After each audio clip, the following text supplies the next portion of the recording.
I've always been a part of the museum in some capacity. I was voluntold as a teenager by our founder, Captain Paul Matthews, who so happens to be my grandfather as well. And so at 13, 14, I believe I was at the time, I had no idea what this really meant and how impactful it could be to the community and to families and multi-generational. Um, but and I had a conversation with my grandfather a while back, and he said he always knew that I would be a part of the museum in terms of leadership capacity.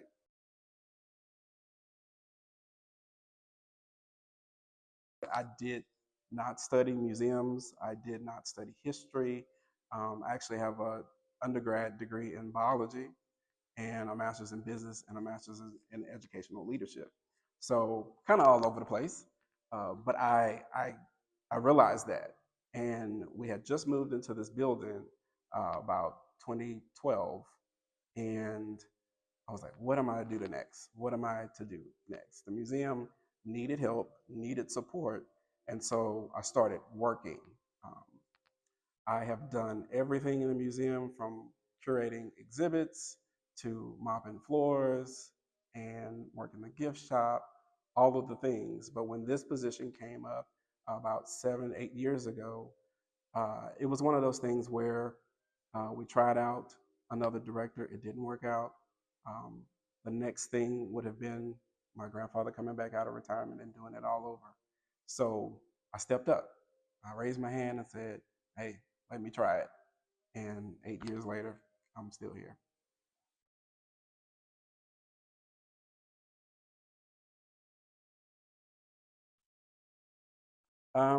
It's kind of hard for me to pick. I'm a little biased. But there's one artifact that is really special to me because it was one that I acquired. So there is a native costume, Native American costume downstairs, or Mardi Gras costume ensemble, whatever you want to call it.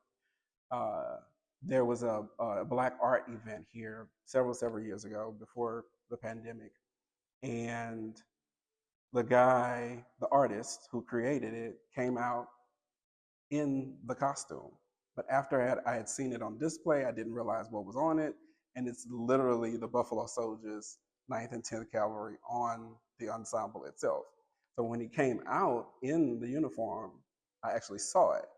And so after he did his performance, true New Orleans, Mardi Gras style, very impressive. After he came out of the costume, out of the ensemble, I had a conversation with him. I was like, I don't know what I need to do, but I need this here. And so, long conversation, he decided that it could be here on loan, and whenever he needed it for a performance, he would come back and get it. But it's what, 6 years now, and so it's become an artifact and part of our collection. And so it's special to me because it was the first thing as the leader here at the museum that I was responsible for acquiring.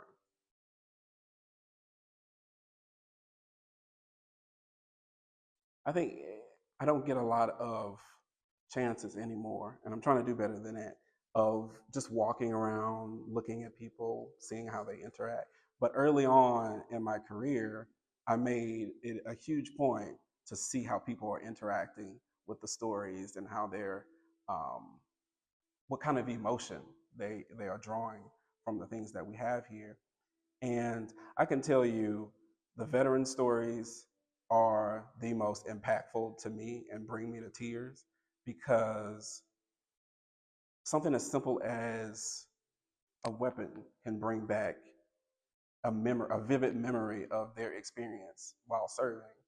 And they can talk for hours about their experience. So that was key that our oral history program really needed to kind of ramp up and we needed to put more effort into it. And I think those stories are key to making sure that the museum continues to thrive because we hear about it time after time. And so bringing the museum more current to Iraq, Afghanistan, and hearing those stories is what we're now trying to do as the museum moves forward so that we can capture those experiences as well.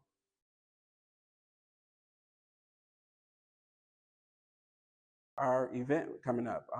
So this year commemorates 160 years since the announcement of Juneteenth. So we've done, over the years, there's been so many celebrations and parties and the barbecues and the drinking and all of that. We love the parties, right?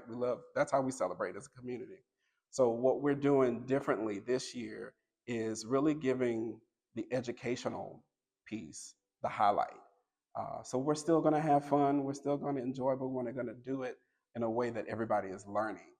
And so by doing that, we're going to have a living history encampment, and we're going to tell the story of the United States colored troops and their role in the enforcement of the Emancipation Proclamation during that time.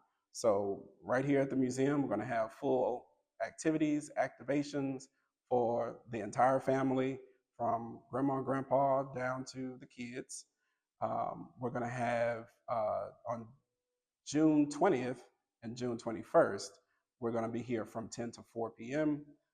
We're doing a contemporary art exhibit as well with the University Museum at TSU on June 19th that night. So we have a full weekend of events to commemorate Juneteenth the right way.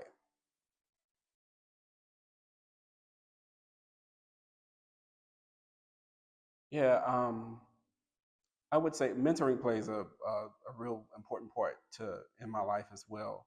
And I tell people, like, if there's something that you want to do, just do it.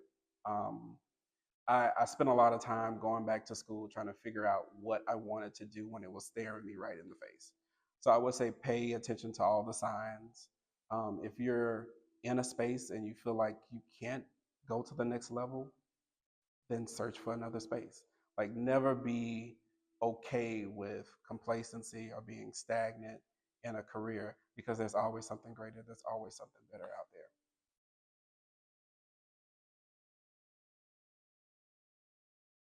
In a word, transformational.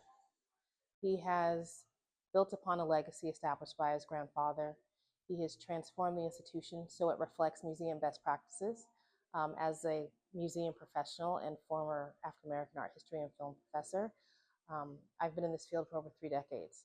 And to have someone like Desmond, who may have not come into the field in a formal way, but has incredibly has done the work to be prepared, to be a leader, um, to be brave, to take chances, to make sure that the stories of the African American military experience are continually told and corrected and highlighted is no small feat. And he's continued to also engage in professional development. But the fact of the matter is that this is a place for everyone, and that's the spirit in which he does his work.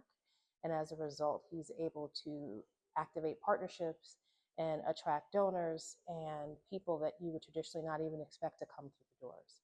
And so his leadership is visionary, and it's a really wonderful thing to see.